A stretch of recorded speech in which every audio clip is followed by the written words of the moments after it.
कुख्यात नक्सली राजेश दा उर्फ दिलीप दास को गिरफ्तार जमुई के भीड़ भाड़ वाले क्षेत्र जमुई के कचहरी चौक से गिरफ्तार कर लिया गया है। इन दिनों जमुई पुलिस कप्तान के द्वारा लगातार नक्सलियों के खिलाफ हो रहे कार्रवाई से नक्सली संगठन में हड़कंप सा मच गया है। बिहार झारखंड के जोनल कमेटी मेंबर राजेश दा उर्फ दिलीप दास को पुलिस ने गुप्त सूचना के आधार पर शहरी क्षेत्र के कचहरी चौक पर सर्च ऑपरेशन चलाकर गिरफ्तार कर जेल भेज दिया है। पुलिस अधीक्षक ने बताया, राजेश दा उर्फ दिलीप दा पिता राजेंद्र उर्फ डोमन दास जो जमुई जिला के सोनो प्रखंड अंतर्गत डोकली गांव का रहने वाला है, कई नक्सली नेताओं और सदस्यों की गिरफ्तारी के बाद सहदेव सोरेन के आदेशानुसार राजेश दा को 2015 में बिहार झारखंड के सीमांत जोनल कमांडर का दर्जा दे दिया गया था। बताया जाता है कि 90 के दशक के शुरुआत में कम्युनिस्ट यूथ के साथ जुड़कर माओवादी संगठन को बढ़ावा देने का काम किया करता था। वर्ष 2007 में मजदूर संघ में शामिल होकर सरकार विरोधी आंदोलन में सक्रिय भूमिका निभाने का काम किया है। साथ ही साथ 2015 में जमुई, गिरिडीह, देवघर और बांका क्षेत्र में नक्सल गतिविधियों को संचालित करने में अपनी अहम भूमिका निभाया है। पुलिस अधीक्षक ने प्रेस कॉन्फ्रेंस कर बताया कि कुख्यात नक्सली पिंटू राणा और करुणा जैसी कुख्यात नक्सलियों के दस्ते में काम करते हुए कई नक्सली मामले में के साथ साथ हत्या के मामले कई थाने में इनके खिलाफ दर्ज किए गए हैं। राजेश दा उर्फ दिलीप दास की गिरफ्तारी नक्सलियों के लिए एक बड़ी नुकसान है। साथ ही उन्होंने बताया कि नक्सली संगठनों को क्रांतिकारी आंदोलन के लिए यह प्रेरित किया करता था। क्या कुछ जमुई के पुलिस अधीक्षक डॉक्टर सौर्य सुमन ने कहा है, आइए आपको हम सुनवाते हैं। राकेश दा उर्फ दिलीप दास, पिता राजेंद्र उर्फ डोमन दास, साकिन डोकली, थाना सोनो, जिला जमुई, जो बिहार सीपीआई नक्सल का आपको जोनल कमेटी मेंबर है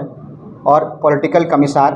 कोई विशेष कार्य योजना के लिए जमुई के शहरी क्षेत्रों में भ्रमणशील है। खुफिया सूचना के आलोक में त्वरित कार्रवाई करते हुए मेरे निर्देश पे एक टीम का गठन किया गया, जिसने दिनांक 8 मई 2023 को सर्च अभियान का संचालन किया। इस टीम में शामिल सदर थाना जमुई, सोनो थाना जमुई, एसटीएफ जमुई, जिला सूचना इकाई टीम एवं एसडीपीओ जमुई, एसडीपीओ झाझा एवं डीएसपी हेडक्वार्टर, और इन सब का जो लीडरशिप कर रहे थे वो एसपी ऑफ्स जमुई।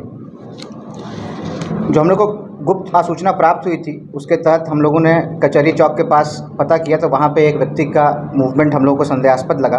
और पुलिस पार्टी के द्वारा उस व्यक्ति पर विशेष नज़र बनाई गई और कुछ ही क्षणों के बाद उसकी हम लोगों ने आपको डिटेन कर लिया और उसको पूछताछ के लिए हम लोग नज़दीकी थाना जमुई थाना ले गए। उसके बाद यह ज्ञात हुआ कि 2015 में दिलीप दास को बिहार झारखंड सीमांत जोनल कमेटी में जेडसीएम का दर्जा दिया गया था। यह कुछ माओवादियों में से एक हैं जिन्होंने शुरुआती दिनों से ही क्रांतिकारी गतिविधियां शुरू कर दी थी। 90 के दशक के शुरुआत में कम्युनिस्ट यूथ लीग में और रिवॉल्यूशनरी डेमोक्रेटिक फ्रंट में शामिल हुए थे। 2003 में एक प्रमुख कम्युनिस्ट विचारक के माध्यम से भारत नौजवान सभा में शामिल हुए थे। दिलीप दास ने स्वीकार किया है कि हार्डकोर नक्सली पिंटू राणा एवं करुणा जो वर्तमान जेल में हैं, इनके दस्ते के अहम सदस्य थे एवं कई नक्सल घटनाओं को इन्होंने पूरी टीम के साथ कारित किया है। धीरे धीरे पार्टी के कई नेताओं सदस्यों की गिरफ्तारी, हत्या एवं भाग जाने के बाद सहदेव सोरेन पीपीपी जेट एसएससी के निर्देश से जमीनी स्तर पर जमुई, गिरिडीह, देवघर, बांका क्षेत्रों में इनके द्वारा काम किया जाने लगा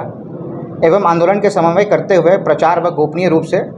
संचालित करके महत्वपूर्ण कार्य योजना बना के कार्य किया जा रहा था। इस बात की पुष्टि हुई कि दिलीप दास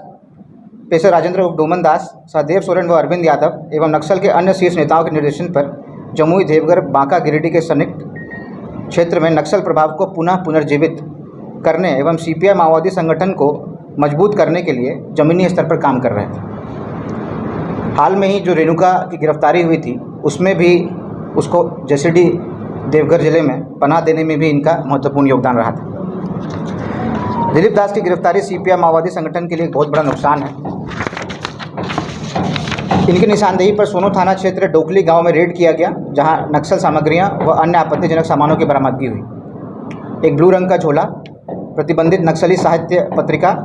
पीपुल्स मार्च मई जून 2008 की 4 प्रति, प्रतिबंधित भारत की कम्युनिस्ट पार्टी माओवादी का राजनीतिक प्रस्ताव की 1 पुस्तिका, प्रतिबंधित सीपीआई माओविस्ट के 1 पुस्तिका, हम विनम्रता के साथ शीश झुकाते हैं कि 3 प्रति, सीपीआई माओविस्ट का लाल पताका नाम की 1 पुस्तिका,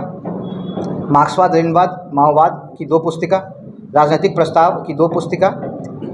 एवं भाकपा माओवादी का पर्चा कुल 25 प्रति। इनके विरुद्ध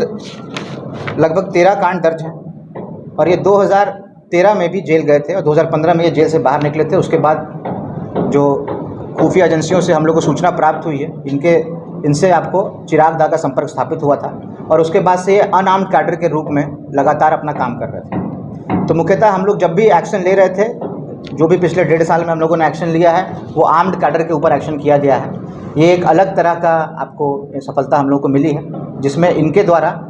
मेन इनका रोल यही था कि देवघर, जेसीडी और बांका साइड में रह के जो भी आपको शीर्ष नेताओं का मूवमेंट है, जैसा कि आप लोग जो हम लोग को हिंट आते रहता है कि परवेज़ का मूवमेंट आ रहा है या अरविंद का मूवमेंट आ रहा है और भी जो शीर्ष नेता का आपको जो मूवमेंट आ रहा है उस एरिया में, उसको कराने में इनकी महत्वपूर्ण भूमिका रहती थी। और ओपन जो आपको जो ग्राउंड लेवल पे जो वर्कर्स होते हैं नक्सल के, उनके साथ मिलके ये विगत 4-5 सालों से इस कार्य को अंजाम दे रहे थे और लगभग 2-3 सालों से अंडरग्राउंड होकर भी काम कर रहे थे। तो इसी की सूचना में जो खुफिया एजेंसी भारत सरकार की और जो हमारे जो स्पेशल ब्रांच हो गई, जो एसटीएफ हो गया या जो सीआरपीएफ, एसएसबी का जो भी हम लोग का सूचना तंत्र है, उसके तहत निरंतर हम लोग इनकी खोज में लगे हुए थे और इसी में आज सूचना हम लोगों को प्राप्त हुई कि इनका मूवमेंट जमुई थाना क्षेत्र में है और इसी के तहत हम लोगों ने कार्रवाई करते हुए इनको गिरफ्तार किया और इनकी निशानदेही पे जो ये सामग्री है इसको हम लोगों ने बरामद किया।